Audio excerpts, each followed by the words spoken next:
So hi everyone, welcome to our channel. So आज का ये वीडियो स्टार्ट करने से पहले मैं आपको बताना चाहूँगा कि हमने हमारे चैनल पर ऑलरेडी एक सीरीज़ स्टार्ट कर रखी है, प्रैक्टिकल ऑडिट सीरीज़। तो आज का ये लेक्चर मतलब ये जो सेशन है वो उसका पार्ट थर्ड है, राइट। तो इससे पहले दो लेक्चर्स और आ चुके हैं और प्रैक्टिकल ऑडिट सीरीज़ के अंदर, जिसके अंदर पहला है things you must know before starting an audit and second is audit of bank balances. These ये दोनों इंडिपेंडेंट लेक्चर्स हैं, मतलब एक दूसरे से कोई लिंकिंग नहीं है, बट फिर भी आप प्रेफर करना कि सीरीज़ वाइज देखो, जिससे आपको अंडरस्टैंडिंग जो है वो प्रॉपर आए, राइट। तो आज का सेशन स्टार्ट करते हैं। तो आज की सेशन के अंदर अपन बात करने वाले हैं कि audit of employ benefit expense अपन कैसे करते हैं, क्या क्या रिक्वायरमेंट्स हमें क्लाइंट से मांगनी चाहिए और क्या क्या ऑडिट प्रोसीजर्स अपन लोग लगाते हैं to audit employ benefit expense. Okay. तो एम्प्लॉय बेनिफिट एक्सपेंस का खर्चा जो है ये इतना मैक्सिमम मतलब इतना अमाउंट का रहता है ना कि जनरली ये अमाउंट की ऑडिट एक large scope of area cover करता है। मतलब ऐसा नहीं है कि आज के इसी सेशन के अंदर हमारा पूरा एम्प्लॉय बेनिफिट एक्सपेंस कवर हो जाएगा। आज के सेशन के अंदर मैं आपको बताऊंगा कि क्या क्या एक स्पेसिफिक ऑडिट प्रोसीजर्स हैं जिससे आप एक लेवल तक का कंफर्ट ले सकते हो to certain the amount. But अगर आपको आईएफसी चेकिंग करनी है, या फिर होता है कि जैसे हमारे प्रोविजंस भी बनते हैं, जैसे provision for gratuity, provision for leave encashment, तो उसके लिए हमें एक्चुरियल रिपोर्ट भी लगती है। तो वो सारे चीज़ें जो हैं, वो एरियाज जो है वो मैं अलग से दूसरे सेशंस में कवर अप करूँगा। आज के सेशन के अंदर अपन बेसिकली एक सिंपल एक starting base of employ benefit expense की ऑडिट कैसे होती है वो मैं आपको बताने वाला हूँ। ओके। तो एम्प्लॉय बेनिफिट एक्सपेंस की ऑडिट जब अपन करते हो, पेरोल ऑडिट जब करते हो, तो आपको सबसे पहले ना क्लाइंट की जो जो भी आप कंपनी पे ऑडिट करने जा रहे हो, तो वहाँ की पॉलिसीज़ के बारे में आपको अच्छे से नॉलेज होनी चाहिए। तो आप सबसे पहले क्या करोगे, जिस भी क्लाइंट पे आप जा रहे हो तो उनसे सबसे पहले एचआर की policies, work hours attendance policies, या फिर एचआर मतलब ये जितनी भी पॉलिसीज़ मैंने यहाँ पे लिखी हैं, इन सब के बारे में मतलब आप उनसे लोगे, आप उनको अच्छे से पढ़ोगे, और आपको बेसिक नॉलेज ज़रूर होनी चाहिए कि कैसे मतलब वहाँ पे वर्क फ्लो काम होता है, मतलब क्या क्या पॉलिसीज़ है जिसके बेसिस पे पे आउट्स होते हैं। ठीक है।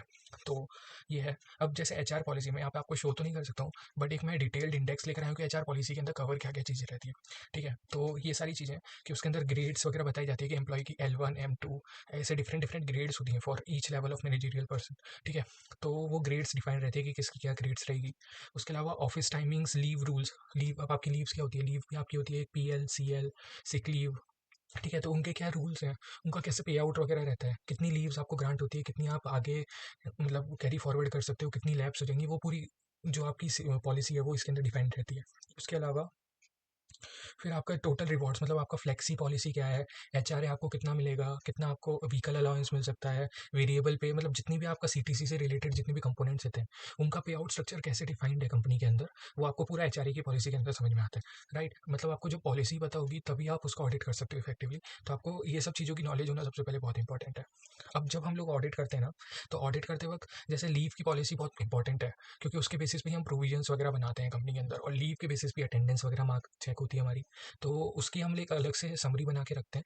तो ये एक समरी का फॉर्मेट है उसका, मतलब मैं आपको बताता हूँ इसके अंदर क्या है। जैसे स्टैंडर्ड वर्क टाइम क्या है, अब ये जो मेरी क्लाइंट की समरी है, उधर क्या था कि कॉर्पोरेट ऑफिस अलग था और प्लांट लोकेशन अलग थी, राइट। तो उन दोनों जगहों के लिए मतलब उन दोनों लोकेशंस के लिए अलग अलग पॉलिसीज डिफाइंड थी। मतलब फॉर कॉर्पोरेट लोकेशन एम्प्लॉइज अलग पॉलिसी है, और फॉर प्लांट एम्प्लॉइज अलग पॉलिसी फॉलो होती है। तो ये उसकी डिटेल्स है, एक उसकी समरी दी हुई है कि वर्किंग आवर्स यहाँ पे 9 आवर्स रहेंगे, यहाँ पे 8 प्लस लंच टाइम आवर्स रहेगा, 8 आवर्स की रोटेटिंग शिफ्ट रहती थी। तो ये उसकी एक ब्रीफ समरी है कि PL 24 डेज है, प्लांट लोकेशन पे 30 डेज है, CL जो है वो यहाँ पे 8 डेज है, प्लांट लोकेशन पे 14 डेज है। तो ये सब चीज़ें अगर मेरे को पता होगी तभी मैं उसकी ऑडिट इफेक्टिवली कर सकता हूँ, राइट। तो ये है। ये एक आपको भी ऐसी समरी जब आप पॉलिसी पढ़ोगे ना, तो आपको भी ट्राई करना कि इस टाइप की एक समरी बना के रखो, जिससे आपका कोई जूनियर है या फिर जब भी आपको सामने अपने मैनेजर को रिव्यू के टाइम एक्सप्लेन करना है, तो इससे ईजी रहता है आप उनको उनको बताना। अगर आप उनके सामने पॉलिसी खोल के बैठोगे तो फिर वो भी इरिटेट होंगे और आपको भी उस टाइम पे समझ में आएगा नहीं कि कैसे क्या समझाना है, राइट। तो मैं प्रेफर करूंगा कि ऐसी एक समरी बना के रखना, जिससे आपको भी सिंपल रहे और सामने रिव्यू लेने वाले पर्सन को भी सिंपल रहे। तो आगे बढ़ते हैं। तो अब हमने पॉलिसीज़ के बारे में जान लिया। अब सैलरी की कॉस्ट सबसे पहला मेजर फैक्टर प्ले करती है, राइट। तो सैलरी कॉस्ट को हम क्या करते हैं, पहले मैं बताता हूँ क्या कि सैलरी कॉस्ट हमारे बुक्स में एक आती है, और एक HR पर्सन जो है वो अलग से सैलरी रजिस्टर मेंटेन करके रखता है। मंथ वाइज सैलरी रजिस्टर अलग मेंटेन होता है, और बुक्स में सैलरी की एंट्री अलग से पोस्ट होती है। मतलब आपको जब भी ऑडिट करना है तो आपको HR से सैलरी रजिस्टर भी लेना है हर मंथ का, और आपको बुक्स में चेक करना है कि प्रॉपर सैलरी बुक हुई है कि नहीं हुई है, राइट। तो सबसे पहले मैंने ये जो शीट बनाई है, ये जो शीट है वो क्या है, मेरी बुक्स के अंदर मेरी कितनी सैलरी आ रही है, क्वार्टर ऑन क्वार्टर मैंने यहाँ पे बनाया हुआ है कि मेरी हर क्वार्टर बुक्स में कितनी सैलरी का खर्चा बुक हुआ है।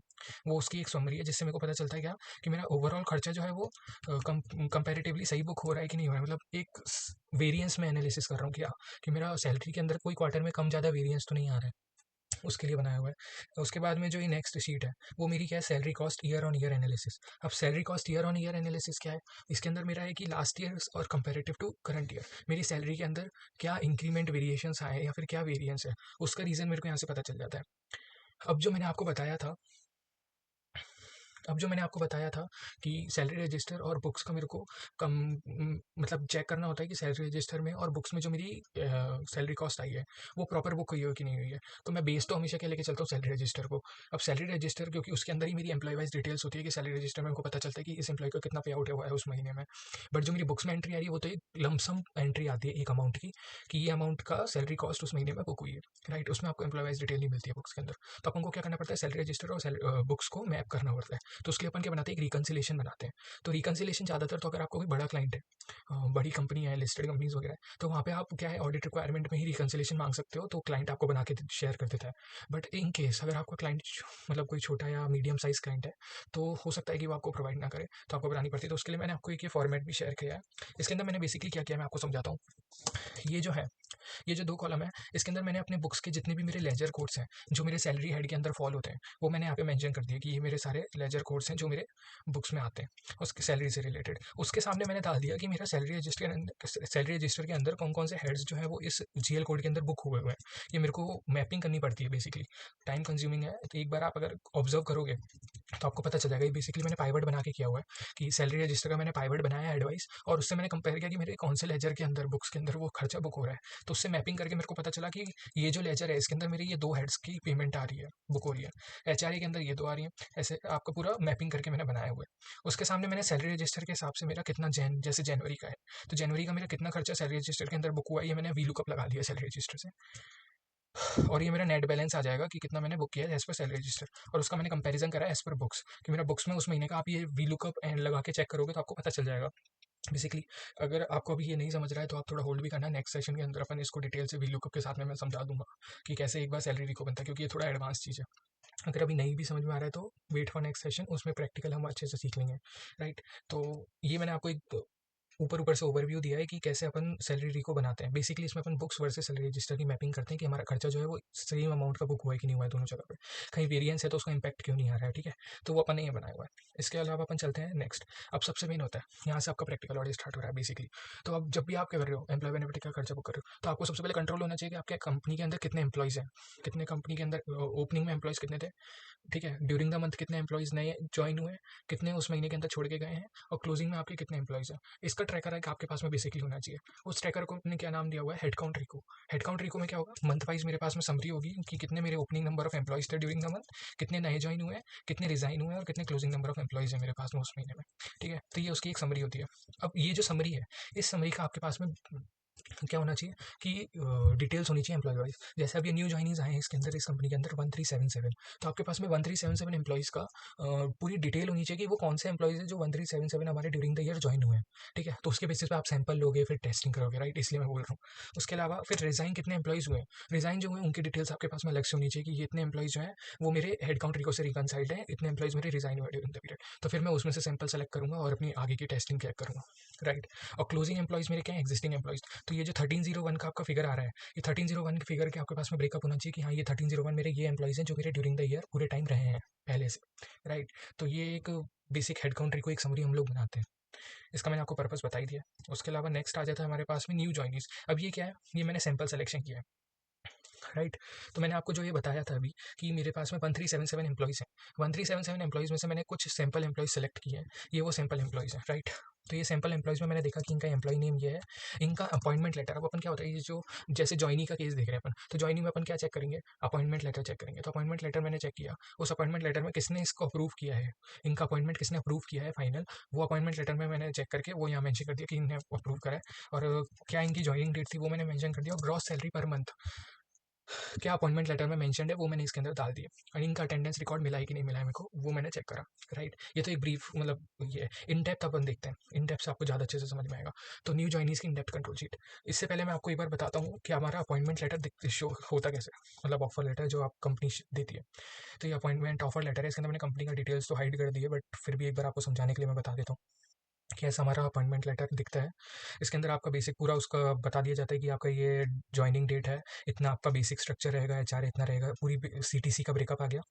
इसके अलावा जो भी आपके उनके प्रोविजंस रहेंगे, जो भी एम्प्लॉयमेंट से रिलेटेड का टर्म्स एंड कंडीशंस रहेंगी, वो सारी इसके अंदर मेंशन रहती हैं। ठीक है, उसके अलावा आपका जैसे retirement of superannuation shall be 58 years, तो ये सारी डिटेल्स इसके अंदर आपकी में आ जाती हैं।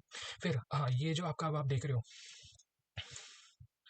है ना, तो ये जो आपका एरिया है, ये क्या है, मतलब इसके अंदर आपका क्या होता है, ये आप आईएफसी टेस्टिंग में भी समझोगे कि इसके अंदर क्या होगा। जब भी आपका एम्प्लॉय ज्वाइन होता है कंपनी के अंदर, तो बेसिक डॉक्यूमेंट्स कुछ होते हैं जो कंपनी को हमेशा उस एम्प्लॉय से लेने पड़ते हैं। तो ये उस डॉक्यूमेंट्स की लिस्ट है कि आपको ये सारे डॉक्यूमेंट्स तो हमें मतलब ज्वाइनिंग से पहले कंपनी में सबमिट करने पड़ेंगे। तो आपको आईएफसी टेस्टिंग में ये भी चेक करना पड़ता है कि सैम्पल एम्प्लॉयज़ के अंदर कि ये सारे डॉक्यूमेंट्स कंपनी ने के पास में है कि नहीं रिकॉर्ड्स के अंदर।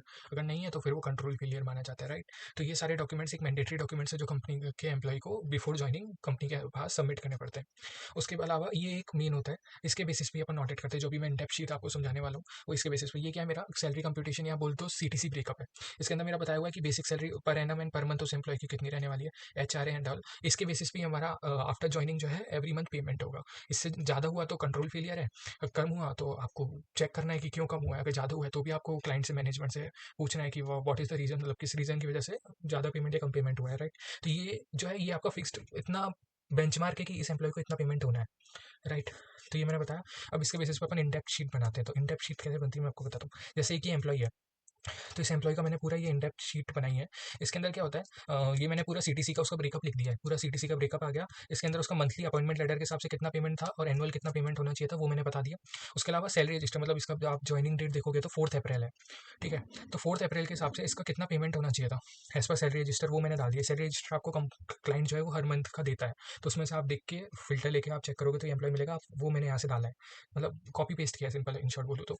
उसके अलावा ये है ऑडिट पार्ट। अब ऑडिट पार्ट में क्या करता हूँ मैं, जैसे इसका ज्वाइनिंग डेट थी 4 अप्रैल, तो मैं चेक करूँगा प्रोपोर्शनेटली कि मेरा 4 अप्रैल से 30 अप्रैल का पेमेंट इतना ही होना चाहिए था और उतना ही हुआ है कि नहीं हुआ है। ठीक है, कम ज़्यादा पेमेंट तो नहीं हुआ है, मेरे को वो चेक करना है। तो मैंने वो चेक किया, फार्मूला लगा के आप देख सकते हो, तो फार्मूला लगा हुआ भी है। और उसके हिसाब से मैं देखता हूँ क्या कि मेरे जो पेमेंट्स हैं वो प्रॉपर है कि नहीं, बोनस एक्ट कंप्लाइड हुआ है कि नहीं हुआ है। एंड ये जो डिफरेंस आ रहे हैं वो डे के डिफरेंसेस है। मतलब क्या है कि 4 तारीख से हुआ है तो कंपनी ने हो सकता है कि उसको 4 दिन की सैलरी एडवांस में पे कर दी हो, उसकी वजह से पेमेंट है ये सब। ठीक है, तो ये आपका एक शीट बनती है इस टाइप के फॉर्मेट की, जिसके अंदर अपन बताते हैं इन डेप्थ चेकिंग करके कि हमारा ये एज पर अपॉइंटमेंट लेटर का कंपैरिजन, सैलरी रजिस्टर का कंपैरिजन और ऑडिट, मतलब मैंने खुद ने कंप्यूट करके देखा कि उसका पेमेंट जो है वो सही हुआ है कि नहीं हुआ, जितने महीने जितने दिन का होना चाहिए था। उसके अलावा हम अटेंडेंस चेकिंग भी करते हैं। अटेंडेंस चेकिंग में क्या हुआ कि मेरे सैलरी रजिस्टर के अंदर कितने दिन का पेमेंट हुआ है वो मैंने देख लिया, और अटेंडेंस रिकॉर्ड उतने दिन की मेरी बुक हुई है कि नहीं हुई। पता चला मैंने सैलरी रजिस्टर के अंदर 30 डेज़ का पूरा पेमेंट कर दिया, बट एक्चुअल में उसकी अटेंडेंस जो है वो मार्क 25 डेज़ की ही हुई थी। 5 दिन वो आया ही नहीं था, बट उसको पेमेंट पूरा 30 दिन का चला गया। ठीक है, तो ये इसलिए हम कंपेयर करते हैं सैलरी रजिस्टर के अटेंडेंस को और अटेंडेंस रजिस्टर के अटेंडेंस को, जिससे हमारे अगर दोनों सेम होनी चाहिए, अगर डिस्क्रिपेंसी है तो क्यों है, उसका रीज़न अपन को ऑडिट के अंदर पूछना होता है। तो ये उस चीज़ की समरी है कि हमारे अब जैसे यहाँ पे मेरा देखो 6 डेज़ का डिफरेंस आ रहा है। अब ये 6 डेज़ का डिफरेंस क्यों आ रहा है, वो उसका मैंने यहाँ पे रिमार्क डाला हुआ है कि इसको एडवांस सैलरी पे करी है। ये जो मैंने अभी आपको एग्जांपल दिया था ना, ये उसी का ही वही कंडीशन में यहाँ पे लगी हुई थी एक्चुअल में, कि एडवांस सैलरी उसको पे की थी 25 अप्रैल से 30 अप्रैल की, इसलिए मेरा 6 दिन का डिफरेंस आ रहा है यहाँ पे। ठीक है, तो वो मेरे को पता चल गया, तो मेरे को ओके लगा वो रीज़न, तो उसके हिसाब से मैंने यहाँ पे रिमार्क्स डाल दिया। इसके अलावा अब क्या होता है, जब भी मैंने अभी आपको ये जो बताया था ना अपॉइंटमेंट लेटर के अंदर की ये जो मैंडेटरी ज्वाइनिंग डॉक्यूमेंट्स आपको देखने होते हैं, तो ये वही मैंडेटरी डॉक्यूमेंट्स की चेकिंग है। ये बेसिकली अपन आईएफसी टेस्टिंग में करते हैं, मैं बोलूँ तो सिंपल। तो इसके अंदर मैंने वही जो जॉइनीज़ के सैंपल दिए थे, उन्हीं एम्प्लॉयज़ का यहाँ पे मैंने चेक किया है कि उनके सारे डॉक्यूमेंट्स जो हैं वो अवेलेबल है कि नहीं। अगर नहीं है तो क्यों अवेलेबल नहीं है, उनका रीज़न अपने को पता होना चाहिए। ये आईएफसी टेस्टिंग में आता है बेसिकली। उसके अलावा जैसे अभी अपन ने न्यू जॉइनीज़ का चेक किया, ऐसे ही जो एम्प्लॉइज़ ड्यूरिंग द ईयर छोड़ के गए कंपनी को, लेफ्ट हुए हैं, तो उन एम्प्लॉइज़ का भी अपन एफ लेटर चेक करते हैं, उनकी एफ कंप्यूटेशन चेक करते हैं कि वो प्रॉपर हुई है कि नहीं हुई है। ग्रेचुटी का पेमेंट अगर उनको होना चाहिए था तो वो ग्रेचुटी का पेमेंट जो है वो एज़ पर एक्ट हुआ है कि नहीं हुआ है, एंड जितना होना चाहिए था उतना अमाउंट का पेमेंट उनको with in the time limit हुआ है कि नहीं हुआ है। राइट। तो ये उसका केस है। अब अपन आ गए एफ एंड एफ एम्प्लॉय में। तो एफ एंड एफ के मैंने इतने सैंपल्स लिए थे, तो ये उनका डाटा है। एफ एंड एफ के अंदर मैंने देखा सबसे पहला कि मेरा एफ एंड एफ का अमाउंट कितना पेमेंट हुआ है। सबसे पहला मैंने सेटलमेंट स्टेट लेटर डाला कि मेरे को एफ एंड एफ सेटलमेंट का लेटर मिल चुका है। उसके अलावा कितना अमाउंट मेरा एफ एंड एफ का पे हुआ है as per the settlement letter, वो मैंने वहाँ से देख के डाल दिया। कितने दिन का उनको पेमेंट हुआ है वो मैंने डाल दिया। लास्ट डे ऑन पे रोल उनका कब था वो भी सेटलमेंट लेटर के अंदर मेंशन रहता है, तो वो मैंने वहाँ से डाल दिया।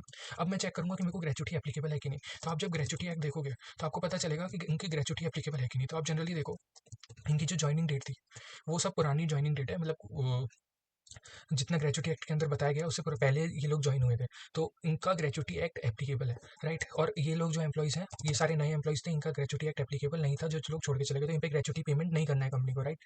तो अपन सबसे पहले देखते हैं। अब मैंने यहाँ पे देखा एफ एंड एफ के हिसाब से कि मेरा ग्रेच्युटी अमाउंट उनको कितना पे हुआ है वो मैंने लिख दिया। उसके अब ग्रेच्युटी अमाउंट की कैलकुलेशन किस पे होती है, लास्ट बेसिक सैलरी पेड। ठीक है, तो बेसिक सैलरी लास्ट जो पे की है उसके बेसिस पे अपन ग्रेच्युटी का अमाउंट कैलकुलेट करके एम्प्लॉय को पे करते हैं, है ना। तो उसके लिए मैंने लास्ट बेसिक पेड जो अपना एफ एंड एफ में लिखा हुआ था वो मैंने लिखा। उसके बेसिस पे मैंने ये यहाँ पे अब कंप्लीटेड ईयर ऑफ सर्विस, जैसे 15 ईयर्स इसने काम किया, तो उसके बेसिस पे मैंने इसको कंप्यूट करा ऑडिट के अंदर कि मेरा इतना अमाउंट आता था एज पर ऑडिट कि इतना ग्रेच्युटी का पेमेंट कंपनी को करना चाहिए, उतना कंपनी ने किया है कि नहीं किया है। तो यहाँ पे किया है, तो कोई डिफरेंस नहीं है, मतलब ओके। राइट। और यहाँ पे जिनका ग्रेजुटी एप्लीकेबल ही नहीं थी तो उनके लिए एन ए लिख दिए। तो ये समझा आपको। उसके अलावा फिर अपन देखते हैं कि लीव बैलेंसेस। अब हो सकता है क्या कि जैसे क्लाइंट एम्प्लॉय छोड़ के जा रहा है, उसके पास में लीव्स बाकी हैं, जैसे 6 डेज़ की अप्रॉक्स बाकी है फॉर एन एग्जाम्पल, तो 6 डेज़ का कंपनी को एक्सेस पेमेंट करना पड़ता है। राइट। तो इस केस के अंदर भी अपन देखते हैं कि एम्प्लॉय के पास में कितना क्रेडिट था और उसके हिसाब से उसको पेमेंट हुआ है कि नहीं हुआ है अपनी लीव्स का। ठीक है, तो वो अपन ने चेक किया, तो कोई डिफरेंस नहीं आ रहा था इस केस के अंदर भी, तो वो मेरा ओके। फिर मेरा F and F settlement register किसने अप्रूव किया, एफ एंड एफ सेटलमेंट किसने अप्रूव किया वो मैंने यहाँ मेंशन कर दिया। फिर उसके बाद में अपन जैसे देखते हैं, अब जैसे ये देखो मेरे क्या होता है, ग्रेच्युटी का पेमेंट जो है ना वो आपको करना पड़ता है सेटलमेंट डेट से सेटलमेंट डेट से नेक्स्ट 30 डेज़ के अंदर। बट यहाँ जो ये केस था ना, ये 3 एम्प्लॉइज़ का, इन केस के अंदर में जो मेरा सेटलमेंट था वो तो पहले हो चुका है, बट मेरा पेमेंट जो है वो 30 डेज़ के बाद हो रहा है, मतलब नॉन कंप्लाइंस है वो ग्रेच्युटी है। तो उसका मैंने एडवाइस, मतलब ऑडिटर ने हम लोगों ने बताया था कि आपको जो है ग्रेच्युटी कंप्लाइंस करना जरूरी है, और आप आगे से ट्राई करिएगा कि जो आपका एम्प्लॉय का ग्रेच्युटी का पेमेंट है वो विद इन 30 डेज़ के अंदर अंदर हो जाना चाहिए from the date of settlement. Right. तो ये एक ऑडिट ऑब्जर्वेशन थी हमारी डेट ऑडिट के अंदर। उसके अलावा नेक्स्ट आ जाते हैं अपन अब एग्जिस्टिंग एम्प्लॉयज़ में। सर अब एग्जिस्टिंग एम्प्लॉयज़ के अंदर अपन क्या चेक करते हैं, अपन ने न्यू जॉइनीज चेक कर लिया, एफ एंड एफ लेटर मतलब F and F employees check कर लिए। बट अब एग्जिस्टिंग एम्प्लॉयज जो एम्प्लॉयज पहले से ही हैं कंपनी के अंदर और अभी भी कंटिन्यू कर रहे हैं, उनका अपन क्या चेक करेंगे। तो उनका क्या होता है ना, ड्यूरिंग द ईयर इंक्रीमेंट होता है। इंक्रीमेंट होगा, मानो जनरली क्या होता है जून जुलाई के आसपास उनका इंक्रीमेंट होता है, तो उनका अलग से जैसे अपॉइंटमेंट लेटर अपन ने देखा वैसे उनका इंक्रीमेंट लेटर ही बनता है। इंक्रीमेंट लेटर में क्या होता है, सी टी सी रिवाइज होता है। रिवाइज सी टी, जैसे मानो कि पहले मेरा सी टी सी बेसिक पे था 12,000 रुपये, अब हो सकता है मेरा बेसिक पे रिवाइज होकर कितना हो गया 15,000। तो ये मेरा इंक्रीमेंट लेटर से मैं चेक करता हूँ। फिर मैं चेक करूँगा कि मेरे जुलाई के बाद में जो पेमेंट है वो 15,000 के हिसाब से ही हो रहा है ना, कोई कम ज़्यादा तो नहीं है ना, मतलब जो रिवाइज सीटीसी स्ट्रक्चर है उसी के हिसाब से मेरा आगे पेमेंट हो रहा है कि नहीं हो रहा है। इसीलिए मैं एग्जिस्टिंग एम्प्लॉइज़ की इन डेप्थ चेकिंग करता हूँ। राइट। तो ये मेरे वही उसके सैंपल्स थे, उसका मेरा इन डेप्थ है कि मेरा जैसे इंक्रीमेंट लेटर के हिसाब से मेरा ये सीटीसी बनता था, तो उसके हिसाब से मेरा पेमेंट हुआ कि नहीं। अब देखो यहाँ पे अप्रैल का आप बेसिक सैलरी देखोगे तो 12,480 है, बट यहाँ पे नेक्स्ट जुलाई से मेरा जो है सीटीसी बढ़ के 13,500 हो गया था, तो मेरा 13,500 के हिसाब से ही पेमेंट हुआ है।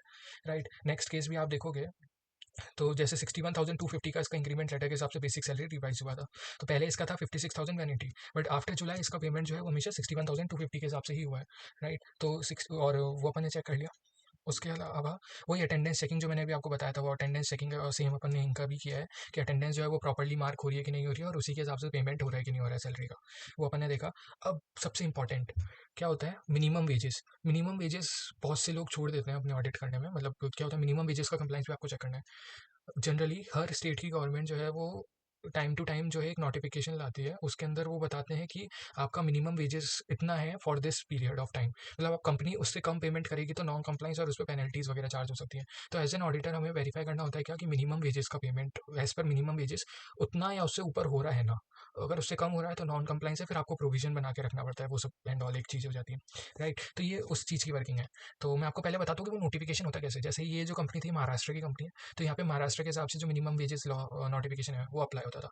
तो मैं आपको एक बार मैं बताता हूँ, मैंने लिख के रखा हुआ है। ये मिनिमम वेजेस का नोटिफिकेशन है, इस टाइप से एक नोटिफिकेशन आता है। देखो ये आपको कोई नहीं बताएगा यूट्यूब पे। सिंपल मैं बताता हूँ। जैसे ये देखो, ये मिनिमम वेजेस का नोटिफिकेशन है। इसके अंदर आप देखो जोन वाइज गवर्नमेंट जो है वो डिवाइड करके रखती है कि जोन 1 सिटीज़ के अंदर जो कंपनीज़ हैं उनके हिसाब से उनको इतना पेमेंट करना है। जोन 2 में जो कंपनीज़ हैं उनके हिसाब से उनको इतना पेमेंट करना है। जोन 3 में जो है उनको उतना पेमेंट करना है। मतलब एरिया वाइज इन्होंने बाइफर्केशन किया हुआ है और इंडस्ट्री वाइज बाइफर्केशन किया हुआ है कि आपकी कंपनी अगर जो भी इंडस्ट्री में है उसके हिसाब से उनका कितना मिनिमम वेजेस लगता है, वो आपको उतना अप्लाई हो रहा है कि नहीं हो रहा है वो चेक करना है। एंड कैटेगरी ऑफ एम्प्लॉइज़ के हिसाब से भी स्किल्ड, सेमी स्किल्ड, अनस्किल्ड के हिसाब से उन्होंने पे रेट्स डिवाइड की हुई हैं कि इतना इतना मिनिमम वेजेस पेमेंट होना चाहिए। राइट, तो कम यहाँ पे देखो गवर्नमेंट ने हर इंडस्ट्री का बताते हैं। और ये जो है जैसे ये वाला जो नोटिफिकेशन आया था, ये 1 जुलाई 25 से 31 दिसंबर 25 के लिए एप्लीकेबल था। ठीक है, तो फ्रॉम 1 जनवरी फिर एक अलग नोटिफिकेशन आया होगा जो फिर नेक्स्ट 6 मंथ्स एप्लीकेबल है। तो ऐसे नोटिफिकेशन आते हैं जिनका आपको कंप्लाई करना पड़ता है, नहीं करोगे तो फिर पेनल्टी लगती है कंपनी के ऊपर। तो ये उसी की चेकिंग है। अब यहाँ पे आप देखोगे तो मैंने पूरा चेक किया हुआ है कि मेरा टोटल अर्निंग्स जो है वो मिनिमम वेजेस के हिसाब से इतना बताया था, तो उतना ही मेरा आ रहा है कि नहीं आ रहा है। राइट, अब यहाँ पे कुछ नॉन कंप्लाइंस का केस भी दिखेगा बट उनका पेमेंट ही नहीं है कुछ। वो एब्सकॉन्ड केसेस थे, इस वजह से उनका कुछ पेमेंट नहीं है, बट कंप्लाइंस सब में है। तो कंप्लाइंसेस के जो है उसके हिसाब से मैंने फॉर्मूला लगा के यहाँ पे चेक किया है। यहाँ पे बेसिकली मैंने आगे सैलरी रजिस्टर हाइड किया हुआ है, सैलरी रजिस्टर में शो नहीं कर सकता हूँ। तो फॉर्मूला आप लगाओगे तो क्या होता है, टोटल अर्निंग्स आप टोटल ले लो, टोटल अर्निंग्स का, और उसके हिसाब से देखो कि 31 डेज का उतना ही पेमेंट जितना आपके नोटिफिकेशन में उतना ही पेमेंट हो रहा है कि नहीं हो रहा है, उससे ज़्यादा होना चाहिए। ठीक है, तो ये आपका सिंपल एक वर्किंग होती है। उसके अलावा फिर आपका आ जाता है पेरोल पे आउट चेकिंग। अब क्या हुआ, आपका मानो खर्चा दिख रहा है 1 महीने का 13 लाख रुपए की, आपने सैलरी इन टोटल सारे एम्प्लॉयज़ को मिलाकर पे आउट करी है। ठीक है, आपने सैलरी रजिस्टर और सैलरी एक्सपेंस इतना तो बुक कर दिया, बट आपने बैंक स्टेटमेंट में भाई सैलरी की एंट्री आ रही है 11 लाख रुपए की। मतलब बैंक से पेमेंट आउट हुआ है, मेरा पेमेंट गया है 11 लाख रुपए का, बट मैं बुक्स में खर्चा 13 लाख रुपए बुक कर रहा हूँ। तो ये भी एक डिस्क्रिपेंसी हुई, राइट। तो वो चेक करने के लिए मतलब बैंक स्टेटमेंट और अपन एक्सपेंसेस को भी वेरीफाई करते हैं कि हमारा जो खर्चा है वो हमारे बैंक स्टेटमेंट के पेमेंट से मैच हो रहा है कि नहीं हो रहा। तो ये वो चीज़ है। इसके अंदर जैसे मैंने 3 महीने का सैंपल चेक किया था, जिसके अंदर मेरा सैलरी रजिस्टर के हिसाब से कितना पेमेंट जा रहा था सैलरी का, और मेरा बैंक में कितना डेबिट हुआ है, वो मैंने यहाँ पे लिख दिया मैच विद बैंक स्टेटमेंट, और यहाँ पे बैंक स्टेटमेंट अटैच कर रखा है। तो ये भी आपको देखना पड़ता है कि अगर कुछ सैलरी रिटर्न आई है तो वो सैलरी रिटर्न का यहाँ पे रिमार्क्स डाला है। मतलब ये काइंड ऑफ रिकन्सिलेशन है बिटवीन सैलरी पे expenses booked in the books and कितना आपने एक्चुअल में सैलरी का खर्चा पे किया है थ्रू बैंक। तो वो एक रिकन्सिलेशन है। अभी एक मैं समरी बता देता हूँ आपको, जो अपन ने आज वो समझा है उसकी कि मतलब जैसे न्यू जॉइनीज का केस था, तो उसके अंदर आपको सबसे पहले एचआर पॉलिसी पता होनी चाहिए। आपको रिक्विजिशन फॉर्म लेना चाहिए जब वो पर्सन, ये सब चीज़ें आपको आईएफसी में आगे नेक्स्ट वीडियो के अंदर समझ में आएंगी। अपॉइंटमेंट लेटर आपको पता होना चाहिए, अटेंडेंस रिकॉर्ड आपके पास में होना चाहिए उस एम्प्लॉइज़ का, मंथली पे स्लिप होनी चाहिए कि कितना कितना पेमेंट गया है मंथली उनको, कंप्लाइंसेज है कि नहीं bonus and minimum wages act का जो मैंने भी आपको बताया था वो। ठीक है, फिर लेफ्ट एम्प्लॉइज जो है उनका F and F letter, approval of employ over F and F letter, compliances of the gratuity जो भी मैंने समझाया वो, नोटिस पीरियड की रिकवरी है कि नहीं, ये सारी चीज़ें आपके पास में होनी चाहिए। अब बेसिक ऑडिट रिक्वायरमेंट्स, जब आप पेरोल का ऑडिट करोगे तो ये सारी बेसिक ऑडिट रिक्वायरमेंट्स आपके रेफरेंस के लिए मैंने यहाँ मेंशन कर दिया है कि जैसे सैलरी रजिस्टर आपके पास में पूरे सारे महीने का होना चाहिए, पेरोल रिकन्सिलेशन आपका होना चाहिए, जनरली क्लाइंट बना के देता है इसलिए मैंने रिक्वायरमेंट में ही ऐड किया हुआ है वो। फिर मंथली स्टेटमेंट्स आपके पास में होने चाहिए कि आपका हेड काउंट रिको कितना एम्प्लॉय लोकेशन वाइज, तो वो हेड काउंट रिको आ गया। उसके बाद में बोनस एंड वेरिएबल पे वगैरह की वर्किंग होनी चाहिए, अपन नेक्स्ट वीडियो में समझेंगे। इसके अलावा लीव एंकेजमेंट एंड ग्रेचुटी का प्रोविजन जो है, डाटा सेंड टू एक्चुरियल वगैरह की वर्किंग, वो सब भी अपन नेक्स्ट वीडियो में समझेंगे। तो वो आपके क्लाइंट से मांगना होता है। लीव बैलेंसेस का मूवमेंट वो एक्चुरियल के साथ कवर हो जाता है। लोन टू एम्प्लॉयज़ अगर कुछ कंपनी ने दिए हुए हैं तो उसका भी आपका कि रिकवरी ऑफ लोन जो है वो रेगुलर हो रही है कि नहीं हो रही है। ठीक है, तो वो सब चीज़ें हैं। और screenshot of PF and ESIC portal की, आपकी जो पीएफ एंड ईएसआईसी पोर्टल पे जो लाइबिलिटी है वो एक्यूरेट एज पर जो आपका स्टैट्यूज के अंदर जो लाइबिलिटी आ रही है उसके हिसाब से चल रही है ना, कुछ एक्सेस कम ज़्यादा तो नहीं दिख रहा है ना, उसके लिए अपन लेते हैं। सो आई होप सो कि ये वीडियो आपके लिए हेल्पफुल रही होगी। इसके अलावा हमारा एक टेलीग्राम चैनल है ऑडिट क्यूबिकल्स, आप वो ज्वाइन कर सकते हो। एंड अदर देन दिस बहुत इंपॉर्टेंट है, मैंने अपना एक पर्सनलाइज गाइडेंस सीरीज़ लॉन्च की है जिसके अंदर आप को कोई भी डाउट रहता है रिलेटेड टू आर्टिकलशिप फॉर्म या फिर प्रैक्टिकल ऑडिट क्वेरीज, तो वो आप लोग मेरे से डायरेक्टली पूछ सकते हो। तो ये उसका लिंक था, ये लिंक मैं आपको बताता हूँ कैसे है। इसके अंदर आपको अगर कोई क्वेरी रिजोल्व क्वेरी है तो आप मेरे से डायरेक्टली यहाँ पे पूछ सकते हो, फ्री रहेगा ये तो। इसके अलावा आप 1-to-1 कॉल के अंदर फिर 1-to-1 गाइडेंस है। तो आपको अगर कोई गाइडेंस लेनी है आर्टिकलशिप फॉर्म रिलेटेड या फिर सी एग्जाम से रिलेटेड, या फिर आपको पर्सनलाइज प्लानर वगैरह चाहिए, तो इसके अंदर एक 20 मिनट्स की गूगल मीट्स कॉल शेड्यूल होगी, तो वो आप यहाँ से बुक कर सकते हो। फिर ऑडिट क्वेरीज रिलेटेड अगर कुछ है तो आप वो इधर से बुक कर सकते हो। अदर देन दिस मेरे कुछ अलग से जो मैं अभी आने वाली सीरीज़ है उनके लिए मैंने कुछ डॉक्यूमेंट्स पब्लिश किए थे लिंक्डइन पर। तो उन डॉक्यूमेंट्स की अगर आपको पीडीएफ चाहिए, जैसे सैप के T codes and document types जो मेजरली ऑडिट के अंदर यूज़ होते हैं, तो वो यहाँ पे आपको अवेलेबल रहेगा। ऑडिटर की handbooks on practical use cases of AI, तो वो आप यहाँ से देख सकते हो। ये पूरी इसके अंदर ये सारे फेजेस के प्रॉम्प्ट्स एंड ऑल जो है वो आप ऑडिट के अंदर कैसे इजीली यूज़ कर सकते हो वो आपको यहाँ अवेलेबल रहेगा। इसके अलावा एक सी ए स्टडी ट्रैकर है। सी ए स्टडी ट्रैकर मैं बताता हूँ आपको। ये एक बहुत अच्छा टूल है सी ए स्टडी ट्रैकर, जिसके अंदर आप अपने एग्जाम्स का पूरा ट्रैक रख सकते हो, आपके टारगेट शीट्स वगैरह बना के, मंथली प्लानर डेली प्लानर बना के, आपके डॉक्यूमेंट सारे यहाँ स्टोर करके। तो आपको अगर ये लेना है तो आप ये भी यहाँ से डायरेक्टली ले सकते हो। इसके अलावा नेक्स्ट एक मैंने प्रोफेशनल रेज्यूम टेम्पलेट भी बना के रखा हुआ है। इसके अंदर 8+ रेज्यूम टेम्पलेट्स हैं, जो आप इजीली आर्टिकलशिप अगर अप्लाई करने वाली हो या फिर इंडस्ट्रियल ट्रेनिंग के लिए अप्लाई करने वाले हो तो वो आप परचेज कर सकते हो, राइट। तो ये एक मेरा लिंक है, यहाँ पे आप जाके डायरेक्टली जो भी आपको रिक्वायर्ड नीड्स है वो आप कंसिडर कर सकते हो। Okay, so that's all for this session. Bye bye, take care.